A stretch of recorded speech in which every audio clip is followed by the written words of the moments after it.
সম্মানিত শ্রোতামণ্ডলী, আসুন আমরা জেনে নেই কিভাবে ভালো মানুষ চিনব।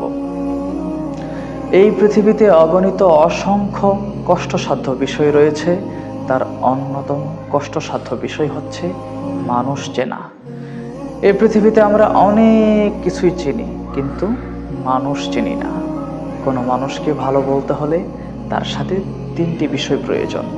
প্রথমত আপনাকে তার সাথে সফর করতে হবে, নয়তো তার মতের বিপক্ষে আপনাকে মত প্রকাশ করতে হবে, নয়তো তার কাছে কোনো জিনিস আমানত রাখতে হবে। যদি এই তিনটি কাজ ঠিকঠাক মতো পালন করে, তাহলেই আমরা বুঝব আসলে মানুষটি ভালো। এমন একটি ঘটনায় ঘটেছিল ওমর ইবনে খাত্তাব রাদিয়াল্লাহু তাআলা আনহুর যুগে। এক ব্যক্তি ওমর ইবনে খাত্তাব রাদিয়াল্লাহু তাআলা আনহুকে এসে বললেন, অমুক লোকটি খুব ভালো, খাঁটি লোক। তিনি বললেন, তাহলে তুমি কিভাবে জানলে? ওর সাথে কোনো সময় তুমি সফর করেছিলে? লোকটি বলল, জি না। তিনি আবারও বললেন, তোমার আর ওর মাঝে কোনো তর্ক কিংবা মতবিরোধ হয়েছিল? সে বলল, জি না।